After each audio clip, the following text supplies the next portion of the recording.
गुंडा बनाओ, आओ गुंडा बहुत।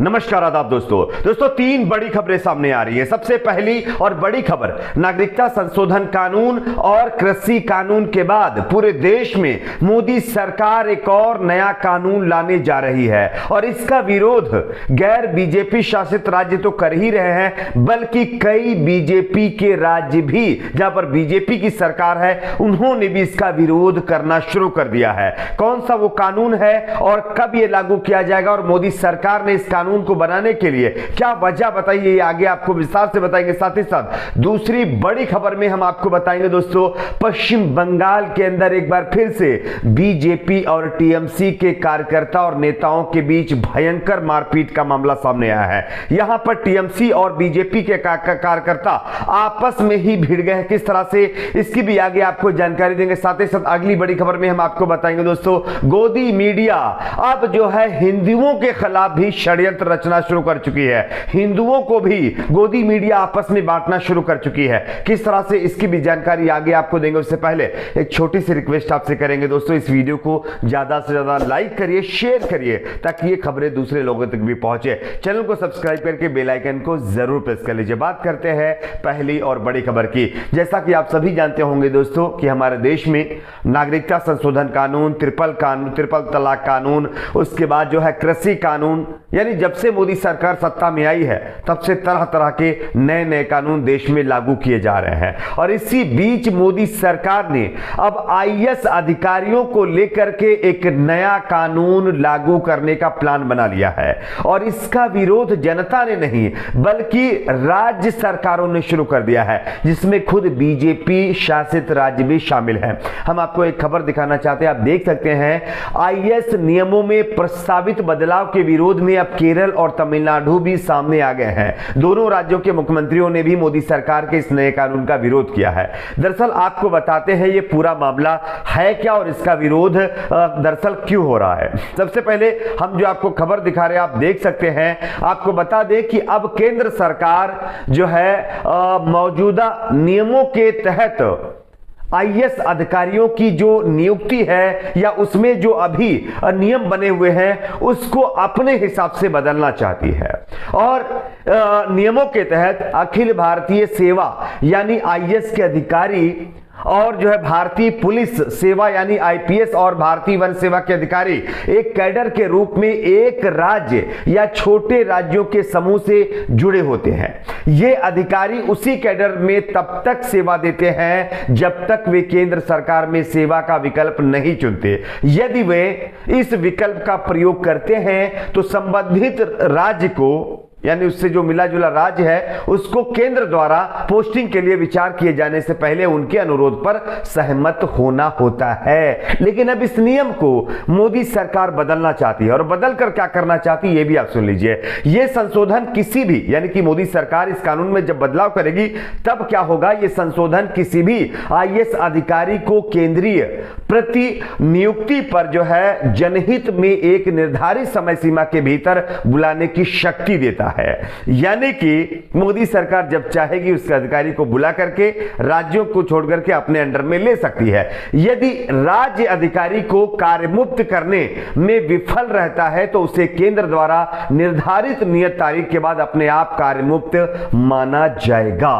तो यह नया कानून मोदी सरकार जो है लागू करना चाहती है। वैसे भी आप लोगों ने देखा होगा ईडी है, सीबीआई है, इनकम टैक्स है, ऐसी कई संस्थाएं हैं जो मोदी सरकार के अंडर में काम कर रही है, ऐसा आरोप लगता चला आया है। लेकिन अब आईएएस अधिकारी और जो इससे जुड़ी हुई तमाम और संस्थाएं हैं उससे जुड़े भी कई नियम अब मोदी सरकार अपने हिसाब से बदलना चाहती है। इसको लेकर के बताया जा रहा है कि पश्चिम बंगाल और राजस्थान, मध्य प्रदेश, छत्तीसगढ़, केरल, तमिलनाडु, उड़ीसा, बिहार, मेघालय जैसे कई राज्य हैं जो इसका विरोध कर रहे हैं। और खास करके जो बीजेपी शासित राज्य है उन्होंने तो साफ कह दिया है कि यह देश के संघीय ढांचे पर एक बड़ा प्रहार है और मोदी सरकार इस ढांचे को बर्बाद करना चाहती है। इसलिए नए नए नियम बना करके कानून बना करके सारी संस्थाओं को अपने कब्जे में लेना चाहती है। एक और खबर की दोस्तों यहां पर बात करते हैं जो कि आ रही है पश्चिम बंगाल से। पश्चिम बंगाल के अंदर एक बार फिर से नेताजी सुभाष चंद्र बोस की 125वीं जयंती पर टीएमसी और जो है बीजेपी के कार्यकर्ताओं के अंदर भयंकर मारपीट हुई है। आपको पहले वीडियो दिखाते हैं, उसके बाद इसकी वजह बताएंगे। पहले वीडियो देखिए। गुंडा बनाओ, आओ गुंडा बहुत बड़ा गुस्सा है।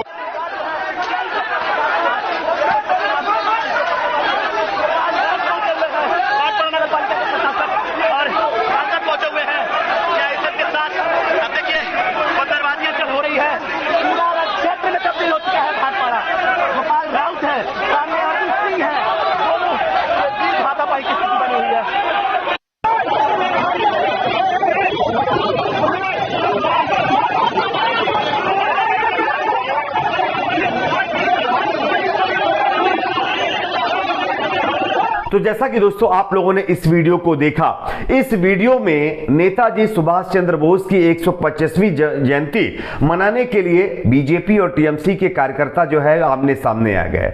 उसके बाद क्या है, थोड़ा बहुत कहासुनी हुई और कहासुनी होने के बाद नौबत ऐसी आई है कि दोनों आपस में पार्टियों के कार्यकर्ता हैं सर फड़ोवर तक करने चले गए, जिसके बाद पुलिस को यहां पर लाठीचार्ज करना पड़ा है। लाठीचार्ज करने के बाद ये जो पूरा मामला है ये विवादों में आ गया है और बताया जा रहा है कि टीएमसी अलग आरोप लगा रही है और बीजेपी कह रही है कि टीएमसी यहां पर गुंडागर्दी कर रही है। एक और खबर की दोस्तों यहां पर बात करते हैं, अगली बड़ी खबर गोदी मीडिया को लेकर के। अरे हमारे देश का गोदी मीडिया आज हिंदू मुस्लिम सिख ईसाई इसको आपस में बांटने के लिए इस कदर जो है अपना एजेंडा चला रहा है जिसकी कोई सीमा ही नहीं है। और अभी तक तो गोदी मीडिया को आप लोगों ने देखा होगा कि एक विशेष समुदाय या फिर उसके मुताबिक जो समुदाय आते हैं उनको टारगेट कर रहे थे, लेकिन अब हिंदुओं को भी गोदी मीडिया ने आपस में डिवाइड करना शुरू कर दिया है।